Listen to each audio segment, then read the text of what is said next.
Hello, everybody. Welcome back to the Mile 17 podcast. I am so excited today because I have another special guest. I have Jasmine here. Jasmine was the very first friend I ever made we were in kindergarten, right? Yep. Yeah. Yeah, we were in kindergarten. We actually also happened to be neighbors. And so that's kind of just where our friendship began. And through the years, we've kind of, come in and out of contact with each other.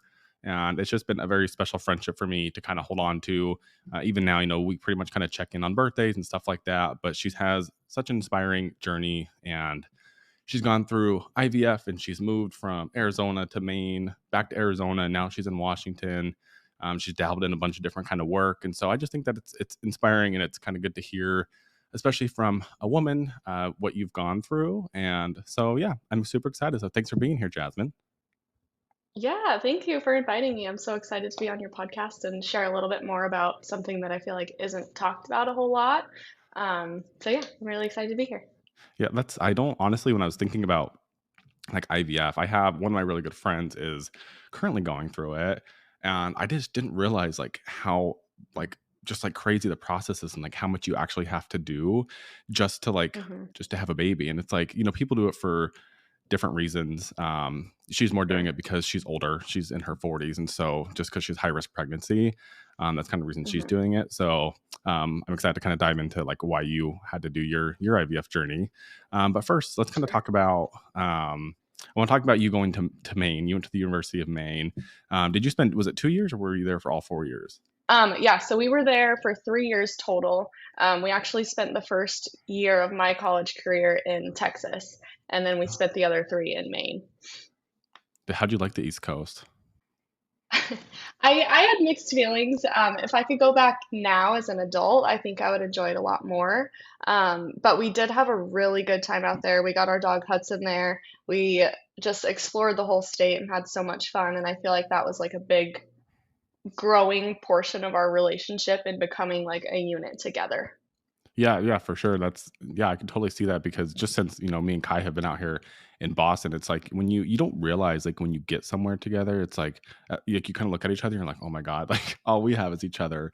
And like if something happens or whatever, like that's all we got. Like we have no hmm family, no friends, and you start to kind of build your little community. But yeah, I think that's great. Like you kind of that relationship that you probably had some, even issues going into it that you were able to kind of just like work through together. Just being so far from like everything that you know. Yeah, definitely. And I feel like, you and I, we come from the same little small town. So you have your friends that's all you've ever known. You met them in kindergarten and you graduated together. And then you go to a place where you don't know anyone except your partner. And it's like, oh, hey there. You got to kind of lean into them more than you ever have before in a way. Yeah, I mean, it's pretty great that you and Zach are, still going strong together. I don't hmm know if I can think of very many people that we went to high school with that have made it this far. So you guys are beating the odds already. Yeah, hey, we had a few bumps in the road, but we're good. Yeah, 13 who years later. who doesn't? So, Wow, that's crazy. That makes me feel old that you just said that. Like 13 years later. yeah, I know. I try not to think about it too much. Jeez, that's crazy. So then after Maine, you went back to Arizona, back to like the Phoenix hmm area. Okay. And what were you doing? Yep. You were doing like real estate there, right?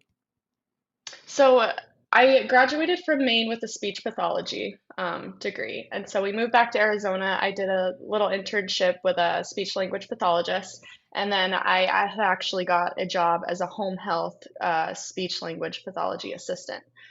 So I would go into children's homes and work with them on their speech, their, you know, expressing their wants, needs, stuff like that. And I did that for about a year, I think. And then I moved into the real estate industry. Why? How come you made that jump from the speech to real estate? Was it like money? Was it just like you just weren't like it just wasn't what you thought it would be? Right. So in school, they talk a lot about, how it's going to be, what it's like. They show you clips. And then in my internship, I worked a lot with adults, and that's what I really liked. That's what I like to focus on. And then when I moved to home health, it was it was really different than what I had learned about in school, and I feel like that's how a lot of careers are. Yeah. You know, you don't really know what it's gonna be like until you actually do it. Right. Um, and the money was great, it wasn't that, it was just a lot of the times I felt more like a babysitter, if I'm being completely honest. Yeah. And Yeah. so I was like, I can't see myself just doing this just for the money. And so that's when I had, kind of shifted gears. And then I actually got onto a real estate team as like an admin assistant. And then I had got my license the following year. Real estate's tough. It is it is especially like somewhere. I mean, Phoenix now has kind of been like a booming market, but like it's like you have, you're up Hmm. against like so many different people. And I mean, my mom's gotten, pretty high up in like her real estate, like what she's doing. And I just like I can't believe like how much actually goes It's in selling houses. absolutely, and that's, something I didn't think about going into it and getting my license was that it is such an oversaturated field, and, nothing is guaranteed. No. You have one deal and then you're always worrying about where's the next one coming from.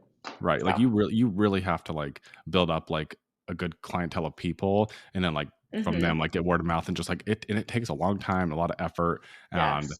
yeah, I don't know, the real estate is not for the faint of heart because it is difficult, and No, I also, like, for honestly, sure. kudos to you for being able to kinda step back from, like, the, job that you had with the kids, because I feel like a lot of people, like, when you go to college and you get a degree in something and then it's not what you thought it would be, it's like so hard to like it's almost like an ego thing. You're like, "Oh my god, like did I just spend all this time, all this money and now I'm not even Exactly. going to do, what I'm doing?" And it's like so many people have that. Like I talked about this Mhm, in my last conversation. It's like with my sister, she was a teacher and did it for about 4 or 5 years and just got to a point to where it was like I can't financially survive, like this is not what I want to be doing, and back to mhm. bartending, and it's not easy to do.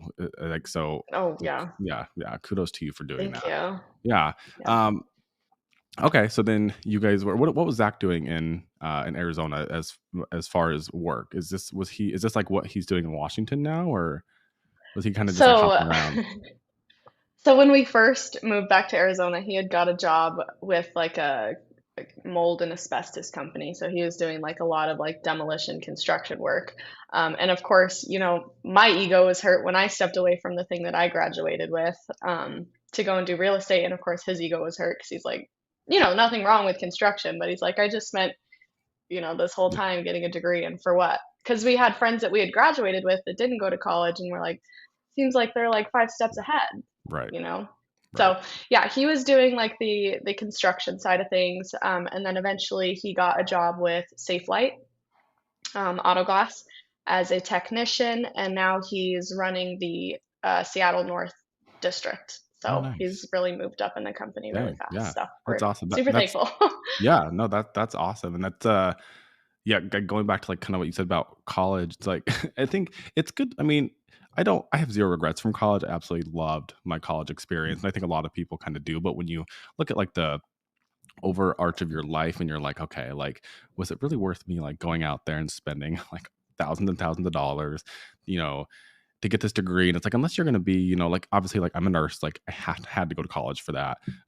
Hmm. Anything in the medical field, lawyer, like anything like that, like you like have to get that education. But I think it's kind of important for people to realize that like if you're on the fence and you're not really sure about what you want to do, like I don't think it's necessary to just like go to college just to go to college, because Hmm. then you graduate and it's like now you have thousands of dollars of debt that you have to pay, and it's like you may not even have a job. I was gonna say, I feel like now, like for a lot of jobs outside of what you said, the medical field and stuff, college is really just a check in the box, you Yeah, know? yeah, it's So so fun. It is fun a great experience. though. Highly recommend. Not necessary. Highly recommend. It's just it's a very expensive experience to have some great memories and make some great friends. So, Right. Yes, you're exactly right. so my question is: so during all this time, like from Maine to Arizona, and now obviously now you're in Washington, but like at what point were you Mhm. and Zach like, okay, like I think we're ready to start building a family?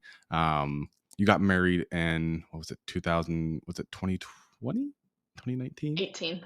18. Oh my Yeah, god. that's okay. Wow, that's I know. crazy. Yeah. That was Mhm. such a beautiful wedding, by the way, in Sedona. It was so fun. you. Thank you so much. I always tell Zach we should do another wedding and just, do the same thing over again. Yeah. So fun. So yeah, so at what point were you guys like starting to try to build a family? So we got married in 2018, and then we were, just kind of trying to figure out what we wanted to do with life. And then we had moved to Queen Creek, Arizona. We had kind of settled down, and I dropped hints here and there because I had always wanted to be a mom, and I wanted, to build my family with him. I'm like, okay, we've been together for like 10 plus years now. We've been married for two. Let's get this thing going. And so it was about in 2020 that we decided that we wanted to try to start building our family. And I guess like at what point were like how long did you guys try to where you're like, okay, like obviously like something's not working. Like hmm we need to see a doctor. We need to figure out like what the issue is. So I'm a little crazy. And we had only been trying for about 6 months until I was like, okay, I want to start talking about this to someone because, I was 24 at the time. And so I'm like, what's going on? I'm young, you're young, we're both healthy, we go to the gym, like, you know. And so I had gone to my OB and kind of mentioned that we'd been trying for 6 months, and he gave me the whole, you're young, there's nothing to worry about. It can take healthy couples up to a year to conceive. So, keep doing your thing and then come back and see me in a year if it hasn't worked. And in the meantime, I'm like, okay, I called back and I'm like, okay, well, is there any tests that we can do? Like just to rule things out. I know it can take up to a year, but I feel like something's not right. And so he's like, okay, you can go into this clinic for what's called an HSG. Um, it's basically to check and see if your fallopian tubes are open. And so I went and I got that done. Both tubes were open. Everything looks great. He got the whole semen analysis done. Everything looked fine. And then they put us on, it's an ovulation inducing drug called Clomid. And we did 3 months of that, and then nothing had happened. And so I'm like, still, don't have any answers, not getting pregnant, what's going on? And so I think that was at the point where I was kind of like, oh shit, During this this might time, be a like lot harder. did you like growing up like in your young adulthood, like did you have like irregular periods? Like was did you ever have things that just like didn't add up? Like were you on birth control your whole life, or like what, like how did that all go? No, so growing up, I had very regular periods, every month on the same day, consistent. I was only on birth control for my senior year for, until I ran out of that, and I just never went back to the doctor to renew it because I was like, I don't like being on this, I don't like the extra hormones in my body. I don't feel like I need it, so I'm just not going to go back and refill it. And so no, not a lot of red flags at all. I really don't think I could have seen this coming in a million years. I always had it in the back of my mind because when you grow up wanting to be a mom, that's what you're afraid Right. of not being able to do, you Right. know? So, Right. So you said you did, it was 3 months of a medication for the hmm ovulation and still nothing. So yep. then what's the next step? So then we finished out the year just trying naturally. And then going into 2021, we had a consultation with a reproductive endocrinologist in April of 2021. And that was just to talk about next steps, what could be wrong, what other tests can we do. And so he moved forward and did what was called an SHG, which is kind of similar to the HSG. But instead of injecting dye to your fallopian tubes, they just pump your uterus with saline to see if it's a normal shape, if there's anything growing, that kind of stuff. So they did that, and the results were kind of not super clear. They said, we think there's nothing wrong. It goes kind of cloudy, so blah, blah, blah. So they didn't end up redoing that. So that was the whole thing. And then they also checked my progesterone after I was supposed to ovulate to see if I had actually ovulated, and I did. And then he moved forward with, I think it was just a month of what's called letrozole, and that's also an ovulation-inducing drug. That didn't work, and so we had decided to move forward with IUI, which is intrauterine insemination. And so that was our next step. We did 3 cycles of IUI. And then we actually had one canceled, and so we ended up doing 4 rounds So, total. what was like your official diagnosis when you were going through like the IVF, the IUI? Like, what did they come to you and be like, this is why you're not able to get pregnant? Yeah, so we had all of the testing done. We did the HSG that was clear. Actually, we redid the SHG, so the saline one, before we had started IVF, and they actually did find polyps in my uterus, which who knows if they were there the first time when the result was kind of unclear. But we did do a little surgery to remove those before my egg retrieval. So we did that, but he said that's probably not the cause. We did the surgery. All of our other tests were fine. There was no really clear answer. And so we were officially diagnosed with unexplained infertility. And hearing that, it's kind of like, oh, Yeah, super like cool. no. We're just one of the lucky ones where there's nothing wrong, but it's just not happening. But my reproductive endocrinologist kind of explained it as it's not that there's not a problem, it's just that testing isn't advanced enough to determine what the problem is. So, a couple of scenarios that he gave me, although my fallopian tubes were open, there's little like fingers on the ends of them that pull the egg down into the fallopian tube and into your uterus. He said there's no way to test if those little fingers are actually pulling and grabbing the egg down to where it's making it to your uterus. So that was a possibility. And then he also said, we can't test to see if the sperm can actually get into the egg. You can't watch it. Of course, with IVF you can, but there's no test to determine that before IVF. And so, yeah, we were officially diagnosed with unexplained infertility.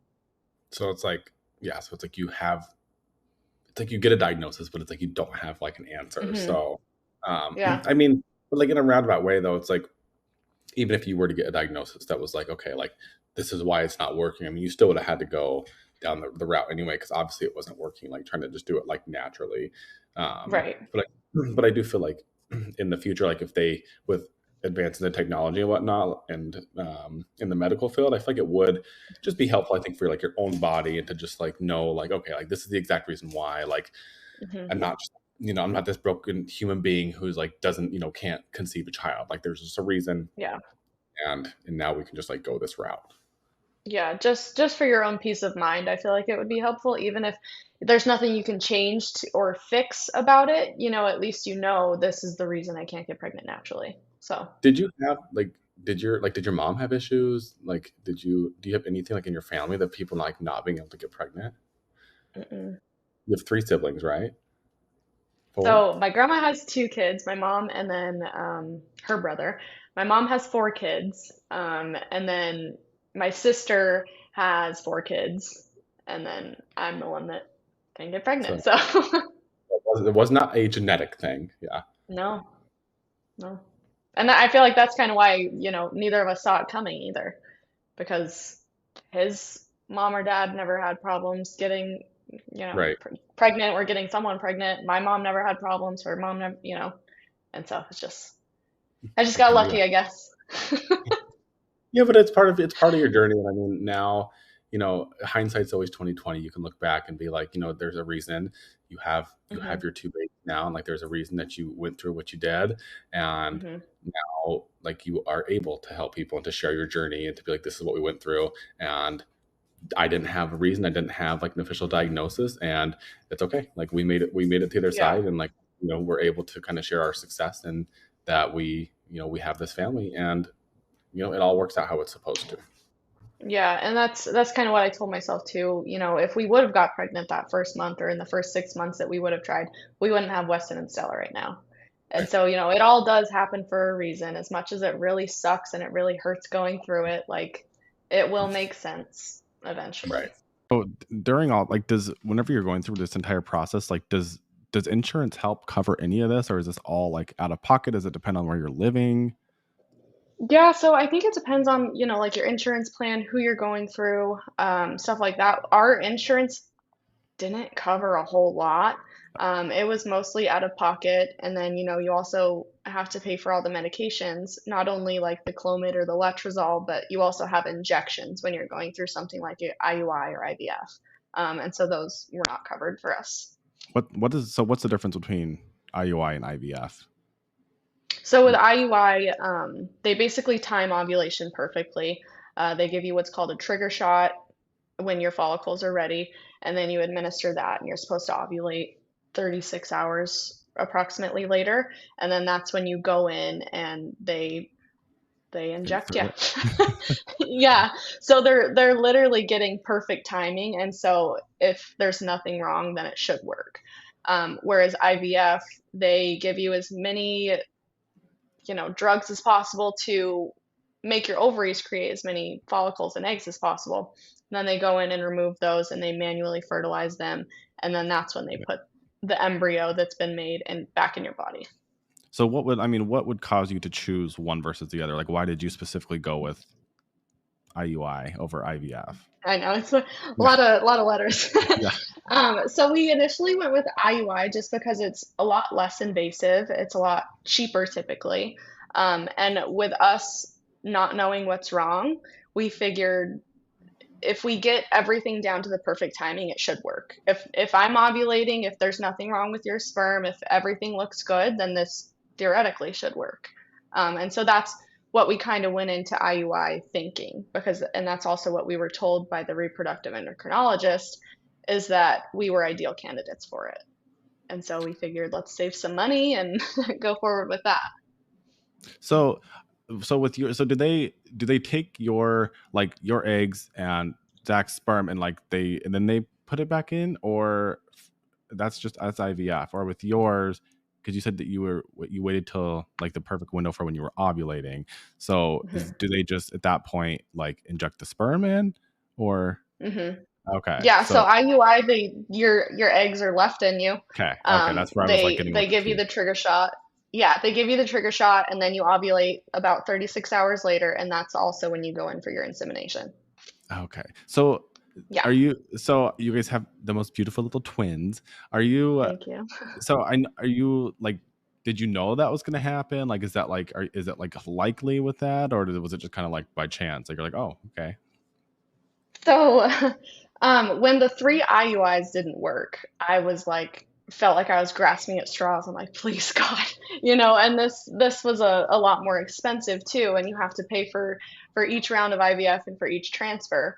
And so, I went into it thinking, well, hopefully if we transfer two embryos, at least one will stick, because a lot of times it just doesn't happen for no reason and you don't know why. And so that was my mindset going into it.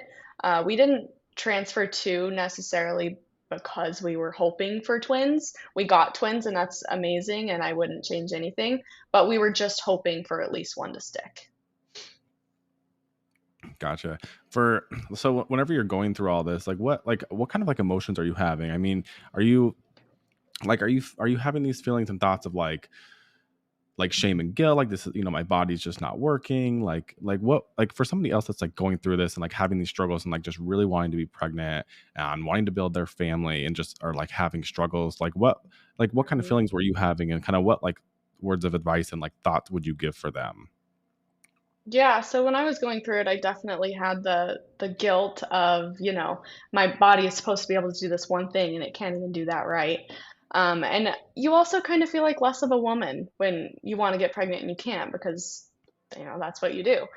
And so I feel like I struggled a lot with that. The biggest thing that I think I struggled with was seeing other people's pregnancy announcements, and Zach, he was great, but he would also tell me like, they're not getting pregnant at you. Right. And so, but But still, still, I would see him and you're I just would, having those, like it's like you're like if it's your friends and whatnot, like you want to be happy for them, like you are happy for them. But mhm, yes, like there's those feelings inside of you that you're like, why can't I have that? Like that's like the life that I want. Like I just want a family, and it's I mhm, feel like when it's something that you've set your mind on that you just want so badly, like that's got to be so hard and mhm. so difficult to like almost be like denied that. Yeah. And I feel like when I would see those announcements, I would have to explain it as I'm happy for her, but I'm really sad for me. And so that was a big part of it because that's what she wanted so bad. And in our case, I felt like we had, done everything right. We had been together for 10 plus years. We went to college, we got married, and then we waited a little bit to start a family. And then it's like, why does, you know, Joe Schmo and his wife, Yeah. who have known each other for a month, get to have a baby Yeah. right now, and I don't. Or And they so get I feel like there like was a lot someone of someone has like, one night together and like they like the last thing they want is a baby and they're the, right. they're yeah, yeah. Or you see in the announcement, and it's like, oh, we weren't even trying. That would get me too. You're like, "Okay, And fuck so off." yeah. Yeah, and so I feel like for anyone going through this, they can definitely relate to that feeling of being, happy for them and sad for you. And so I would say don't feel guilty for hitting the mute button. I I'm sorry to everyone that announced that they were pregnant when I was going through this, but I probably muted you or unfollowed you. And Right. it's not because I have any ill will towards you, it's just because it hurt so bad to see that at the time, Right. And I mean you that's know? And that's I so mean that's social media. I mean, you're like mm, confronted with just everything. So like anything that you're going through and especially something like that has just like so much emotion behind it and like, mhm. even as like you guys probably had people all the time that were like, when the baby's coming, like when are you gonna, and it's just like Oh, yeah. you don't you don't think about those kinds of things until you're going through it and then you're like, "Oh my god," like it's like, every time it's probably like just like a dagger to your heart like, "Yeah, can somebody else Mhm. just like push it a little bit harder?" Like Yeah, exactly. And that's, something I didn't think about before we were going through it is I used to be the person that would ask people, "When are you guys gonna have a baby?" And, because you don't think about it. You're truly asking with no ill intentions. You're just, it's something that you ask. And Yeah. so, I also feel like eventually when people would ask me that, I would just tell them because if you tell them once, they're not gonna ask you again, Yeah. you know? Yeah, And you have so to. it Yeah, yeah. I'm sure it made for, some awkward situations, but eventually people started asking less and less, so No, I think that's an important kind of thing to touch on is, I try to be very Mhm, conscious of ever asking anybody. Like, I don't think I ever ask anybody like, when are you having kids? Like, what's, when mhm. because even like Kai and I get asked like when we're gonna have kids and stuff, and it's like, okay, well, one, like we would have to go really far out of our 100%. way to do that, and two, like, I don't think it's like we don't at this point in our lives, like it's not really like in the cards. Like Mhm, neither of us really, necessarily want kids, so mhm. I just feel like it's a good thing for people to kind of just think about, like, maybe, like, don't ask. Yeah, Just like, mhm, and I obviously, like, with us, like, we don't have all this, like, emotion tied behind it, like, we're not devastated or, feeling any type of way, we mhm, just, like, don't want it, but for someone like you or somebody else that's, like, going through this, it's tough, like, that's those emotions and like you were saying, like, just that shame and that guilt and, like, every day you yeah, wake up, you're probably thinking about it and like then to be confronted by by somebody else that's asking you like when you having a baby like that just brings you mhm, straight back to like feeling like I'm not good enough. My body's failing me. I'm never gonna have a family. mhm. Like what is Zach thinking? Like and like what was I mean how was it like with Zach? Like was he like how important is it I guess is to have somebody that's like supportive and there for you like as the woman like going through these struggles? I mean, it would've he was great going through it, and I feel like if you don't have a partner that understands it and is willing to walk through it with you, how are you ever gonna make it through it? Because at the end of the day, you don't wanna go through something like this alone, And so I feel like you need that person that you can lean on, and also, at the end of the day, I had a hard time with this, but remember that they're going through it too, and so, you gotta be there for them as much as you want them to be there for you. Right. That You know, I because speaking I'm of like, "Oh, yeah, I'm not the only one going through this." yeah, He's in it it's not too. just me, yeah. Speaking Yeah. of, like, for my friends that are going through this right now, I don't know why, but every time the mail has to go in, like, he sends me, like, video of, like, the room he's in, and it just makes me I, like, die laughing because 'cause I'm just like, "Oh my god, like, how awkward." Like, was Zach always like, "Oh my god, like, I don't wanna do this." Like, how do you Yes. like, to go into this room and, like, have to, like like, jack off and, like, Yeah. like, give They her just, they like, a little walk out cup. and the nurses know exactly what you did. Yeah, Like, I how know, and it's funny. uncomfortable. Yeah, so whenever we did IVF and I did my egg retrieval, it's like a full-on surgery. And so they took me back, did the egg retrieval, and at that time he had to go into the room and leave his sample. And he comes back out and I'm in recovery, whatever, and he goes, God, that really sucks. And I look at him, I'm like, that sucked. Yeah. I just think it's So like it's so funny because it's like again just something that like person that's never had to go through something like that, would you just wouldn't think about. It's like, obviously you got to get it Hmm. somehow, like, and so yeah, when Yeah. my friend like had like sent me like it's like a Snapchat of like the room. I'm like, it's like a TV with like, I think there's like VHS tapes and like magazines, and I'm just like, oh my god, this is that is so And it's weird. like, guys, we're in 2024 now. Why do we still have the VHS tapes and the Why? 1980 Like, Playboy magazines? yeah, like Like, why? It's hilarious though. Like it definitely. I think yeah. it's pretty funny. Um, Hmm. so yeah, so now, I mean, having your twins, how's the mom life? It's amazing. It's also way harder than I ever thought it would be. Well, you have 2. Um, You wanted at least yeah. 1 and you got double that. So I mean, that's, yeah, it's gotta be Hmm. tough. As I think most parents say, like, the most rewarding thing ever, but yes, like, it's gotta be tough too. Hmm. Yeah. Um, and I always tell people I'm very thankful that we had twins first. If we do choose to have more, great. But I'm glad that we had twins first because that's all we know. Yeah, We don't have that's true. the thought to say, "Oh my gosh, one was so much easier." But, if we woulda had one, then that would've been hard too, Yeah. but Yes, we don't know. exactly. Yes, yeah. So, You just gotta step up to the plate and just kinda go with it, right? mhm, When you were talking about, um, that you had the 4 you had 4 chances basically. You guys used all 4 of them? so we did 3 full IUIs. Okay. So we did the first 2, and then those didn't work. Going into our 3rd, we got up to the last monitoring appointment where they look at your follicles, and then typically you go home and take the trigger shot that night. I had produced too many follicles that cycle, and so that one ended up being canceled. So they told us, "We're not gonna do the IUI, do not try at home." So that cycle was basically a wash, and that really sucked because I'm like, "Okay, well, there's a month gone. There's another month that I'm not gonna be pregnant." So yeah, we had to finish out that last month not doing anything and then basically start from scratch for our last IUI. Jeez, what an emotional roller coaster for, like, all of this, for you guys to have Mhm, to go through, like, I'm mhm. just I'm so glad that, like, it worked out and that you have your little family now, and Yes. I just love it. Um, Mhm, talk about being pregnant. How was that on your body? Did you love it? Did you hate it? Did you have mixed feelings? How was that? Because going from, I feel like people who are, you were always very fit, always into mhm. fitness, like to be in shape. Like it's got to be difficult to like see your body changing, or did you love it? So, kind of both, I guess. At first, I was obviously the whole time I was so thankful and so, just overcome with emotion and so happy that there were these babies growing inside of me that I wanted for so long. But then I would also get to points where I'm like, you know, crap, I haven't been to the gym and who knows how long, and you see your body changing and obviously your weight's going to go up because you're pregnant. But that's just challenges I feel like that aren't talked about a lot in pregnancy, especially when you've gone through the infertility side.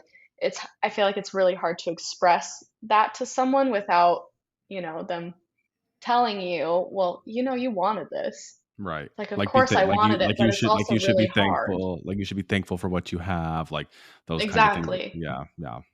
And you can have those feelings and you can be a little self-conscious and still be thankful. And that's with motherhood too. It's really freaking hard and you can have hard days and you can say, "What the fuck was I thinking when I did this?" Right. But, and you can also be so thankful that they're here. Right, I think a lot of people forget that, like, 2 things can be true, like, multiple things can be true Mhm. at one time, like, you can like you're saying, you can be so thankful that you are growing these humans inside of you, like, what a miracle, like, how Mhm. amazing that this worked, and then on the flip side, be like, "Oh, like, my body," like, just, like, have the same feelings, like, Mhm. it's like, you're Yeah. as a woman, like, when you're pregnant and you're literally creating life, like, your body goes through changes, and, like, even after birth, like, I know people Mhm. talk about just, like, just the changes you go through, like, and it's just like, 2 things can be true at the same time, like, you can have those feelings of, Mhm. like, being so grateful and thankful to, like, be have this life and have these babies, and then, at the same time be like, "Okay, like, my body." Like you're going through pregnancy and you see these stretch marks popping up every day and you're gonna have the loose skin and it's like, oh my God. Like I'm so thankful for this, but I've really worked hard on this body too. Yeah. So How's that been since, giving birth, how's it been, as far as your fitness journey goes? Like, are you back in the Mhm. gym? Are you trying to do what you were doing pre-pregnancy? Like, how's that going? So I'm definitely not going as often or as hard as I did before. I've until we moved to Washington, I think I'd only gone probably a handful of times. I have a Peloton at home. I've done that a handful of times as well, and I really enjoy that. But I feel like my whole pregnancy, I kind of had this idea of, I'm gonna have the babies, and then after that 6 weeks, like it's go time. I'm back in the gym. I'm lifting heavy, and that's not the reality. Right. The reality of it was at the 6 weeks, you're still recovering, and then me personally, I didn't really care to leave the babies to go to the gym, and so that wasn't a huge priority to me until probably until now. And that's I feel like it's just because I kind of had the realization of, I did kind of lose myself in motherhood. What am I outside of being a mom right now? And so I've gone back to the gym now just to kind of, reclaim that time for myself and have that hour or hour and a half uninterrupted to do what I need to do, have the quiet drive home, and stuff like that. So I'm definitely not where I was, that's for sure. But now I feel like it's more of a me thing. Than it was before, which is I feel like it was more for vanity at that point, to be Right. totally honest. Right. So So, I mean, as far as like navigating, like, because like you guys are somewhere where like you don't have like the grandparents that you can just like ship the kids off to, and so I mean it's got to be hard mhm, to, how do you find time, like if you're like the full-time caretaker at home, like how do you find that time to um step away, like you're saying, like it's yeah, hard, like you're a full-time mom, like this is your full-time job. Are you working at all, like online or anything, or is this you're just full-time mm-mm, mama? Yeah, full-time mom, yeah, that is a full-time job and more in itself. for So, sure. I think that it's, I feel like I know so many, just because like our age, like so many people that we grew up with and stuff, have kids, and just people that I've met through Mhm, college and whatnot, like, and I think what you're saying is like really, really important, that, a lot of times, especially the moms, they lose themselves in the identity of being a yeah, mom because they also don't want to be looked at as, or feel like a bad mom, or feel like you're abandoning your kids, or feel like you're being too mhm, selfish. And it's so interesting to me how like all these feelings arise, and like, especially like going through, like, I don't know if you dealt with like postpartum depression, like your hormones are so out of whack, and it's just like it's mhm. pregnancy and motherhood is like, I just think that you guys are all superheroes. Like, it is so hard, like so hard. It is hard, and I feel like too, another thing that's not really talked about is the hormones behind, being postpartum, having the postpartum depression. At 6 weeks, they ask you what kind of birth control you wanna get on, and so it's like your hormones are coming down from the pregnancy, and then you're throwing birth control in there, and then if you're breastfeeding, it's like, how are you ever supposed to feel normal again? Um, but me personally, I feel like the postpartum depression hit me probably around 6 or 7 months. Oh, really? At first, yeah. So at first, when you have the babies, it's like they're making a huge deal about it in the hospital. They ask you at every postpartum appointment up to 6 weeks, and then they never talk to you again. Um, if you're having, any symptoms of postpartum depression. And so when I started having those feelings at around 6 or 7 months postpartum, I was thinking, what's going on? What's wrong with me? Why am I feeling like this? Because if you don't have it right away, at least for me, I kind of forgot about it. Right. I figured I'm 6 or 7 months out. Why am I feeling this now? But I your hormones don't just regulate even after a Right. year. Right, and I mean, and It everybody's takes bodies is also, time. like, so different, like, some, like you're saying, like, some people may feel Hmm. that depression right after, sometimes it may take, like you're saying with you, like 6 to 7 months, and then you start having those Hmm.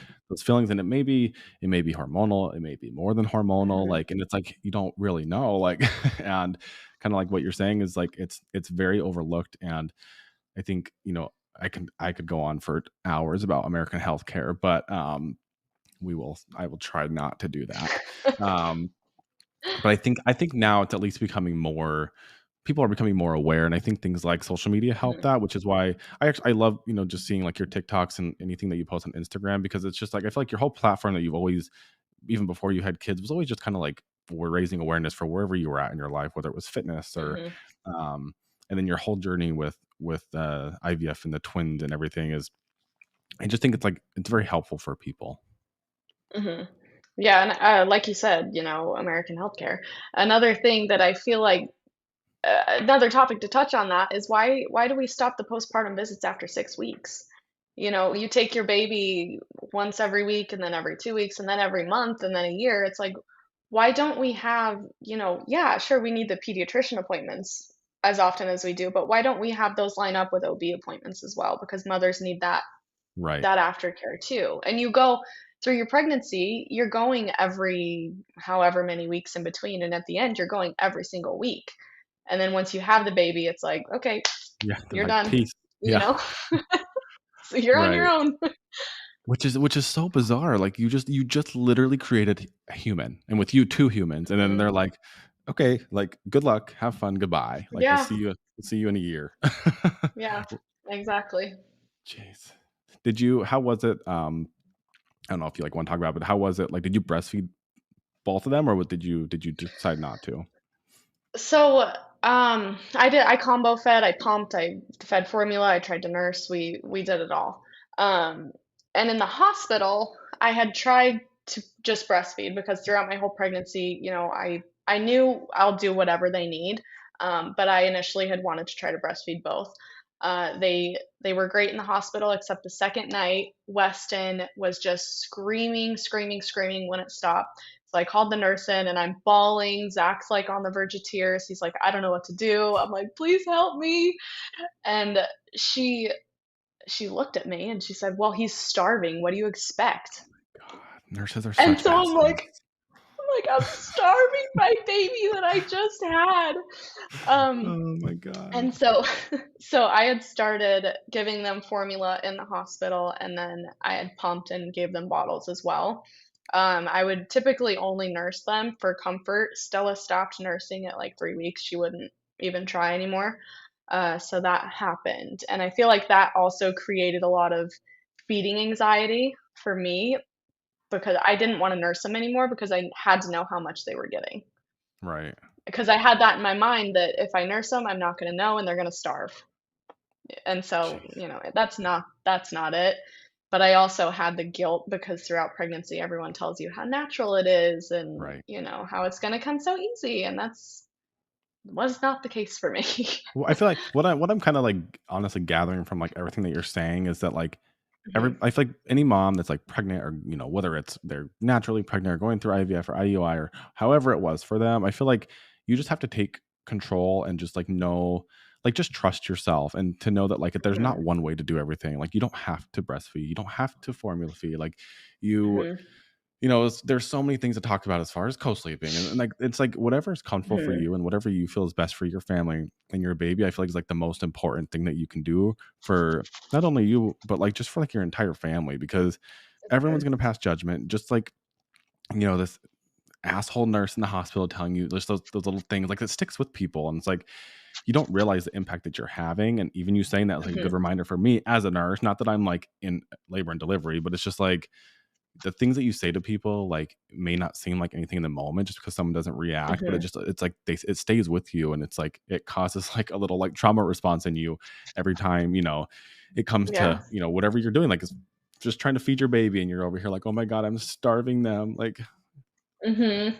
Yeah, and I'm sure that nurse didn't mean right anything by that. She's just right telling me what's wrong. He's right starving. That's why he's screaming. right And so, but yeah, I mean, it definitely sticks with you, that's for sure. right. Geez, well I'm so glad that you have your little nuggets. They're so cute. Mhm. How have Thank they you so much. I mean they're so young, but how have they adjusted to your move to Washington? Are they doing all right? They love it here. Do they? Like, Zach and I talk about it, and it's just so crazy because I feel like they're so much happier in this house. Like, they run Really? around and Oh. squeal and scream, and yeah, they love it. I don't know if it's How because we have carpet upstairs or what, but how old are they? they're 14 months old now. Jeez. They can Yeah, run they're 14 they months old.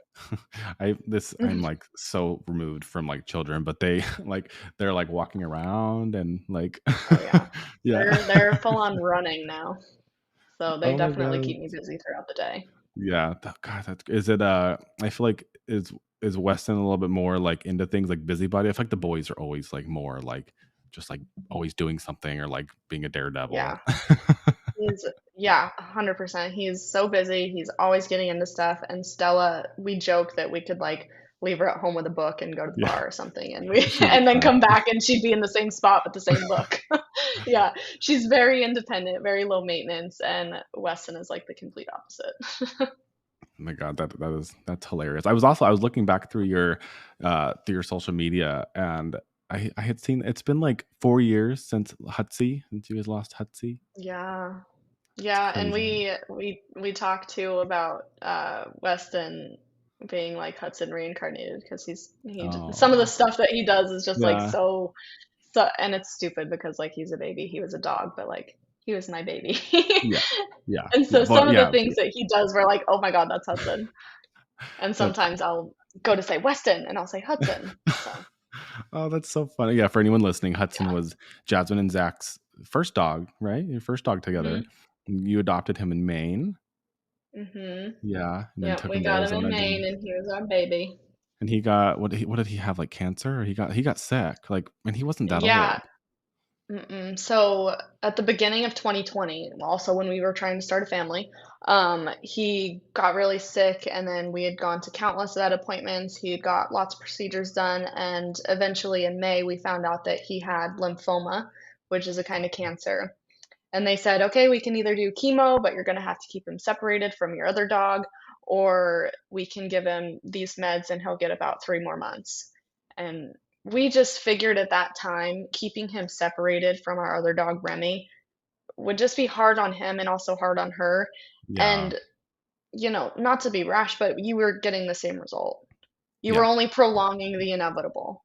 And Right, so, right. we made him comfortable for I think he died June 26th, I think. So we only had almost 2 months left with him So when fast, we like, it was started the like meds. what did he Mhm. like, what were his symptoms when he started getting sick?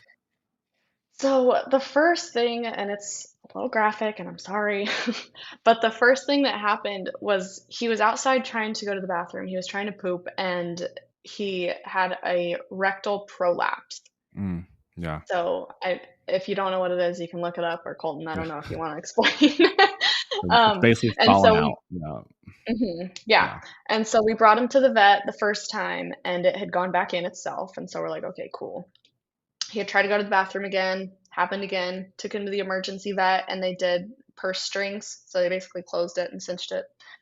They removed those like 2 weeks later, immediately happened again. And then that just kept happening until eventually that vet said, you should probably go to a specialist. And then we got the ultrasound done, and she had FaceTimed me because during COVID, you couldn't go in with your animal. So she FaceTimed me, showed me the x rays, and said, it's very, very highly likely that he has lymphoma.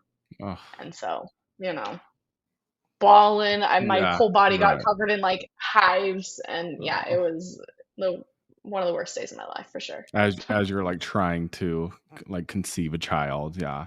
Yeah, That's trying to start this family, and it's like, of it is course. it's so weird, like, my friends that I'm talking about that are going through IVF right now literally just, like, had to put their dog down, like, a couple weeks ago. I'm like, "Your guys' like, stories," I'm like, "Why is this, like, sounding, like, the same?" I mean, he was It's older, like, it was old awful. age, but it's, like, still, it's just like, hmm "Oh my god," like, it's like when you're It's just trying another thing. right, you're trying to go through all this, your hormones and, like, like, oh my god, I hmm just I can't even imagine. Oh, little Hutsy. I have I I don't know if know. you can see her, my little Yeah, I golden saw. doodle. So She's cute. sleeping, but So sweet. Oh, I know. All right. Well, yeah, thank you so much for giving us your journey. I mean, Yeah.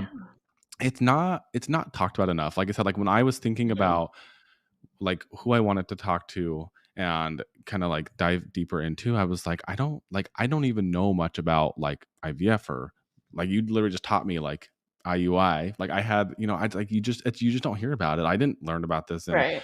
nursing school. And if I did, it was like brushed on and like kind of pushed aside. Mhm. Um, and so I think that your story, your journey, like really will just, help people and help, especially like younger women that are going through it that Mhm. feel lost or just like are having like all these emotions and the shame and the guilt. And Mhm. I just think it's so helpful. So thank you so much for sharing everything with us. Yeah, thank you for having me on. I think it's really important to talk about it because when you're going through it, you feel like you're the only one that it's happening to. Right. And so that's a reason why I do share on social media what we went through, and I do like doing podcasts like this because, you know, if I can help just one person Right. know that, hey, you're not the only one going through this, and there could be 10 other girls that going through this. They just don't want to talk about it. And so I feel like if you know that you're not alone, that it's not going to heal you, but it Right. is going to bring you a little bit of comfort. At least it did for me when I Did when I they knew someone personally going through it. So did they give you like when you were going through all like did they give you resources? Like did you like were there like groups to talk to? Like was there or was it all just like look social media? mm-mm. Like that's where we're gonna get, kind of get like our information from. That's it, huh?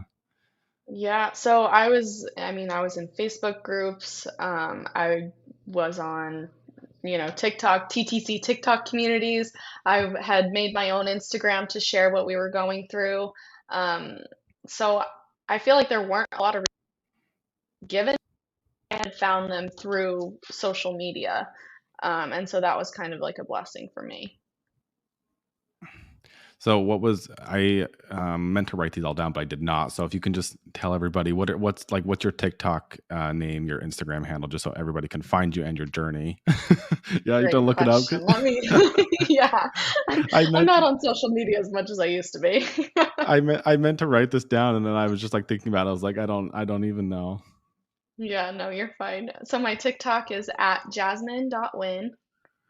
And my Instagram is Jasmine Winn underscore. My old one that I shared like all of our IVF and fertility stuff on was it used to be waiting on baby Win. And I had just recently changed it now because, we have the twins Yeah, and it's now waiting. So, I love that. and I'm I not on there as much anymore, just because it's kind of a sensitive, subject when you're in that community and then you get pregnant, have your babies, and it's like you don't want to rub salt in the right, wounds, so to right. say. So I have active on that one. I think I announced their birth on there, just to share with the friends that I had made in that community, and then I haven't posted much on there since. But my old stuff is on there. When we were going through it, it's in real time, so that's all on there. So if you need something to look through and just to feel like you're not alone, you can look at that.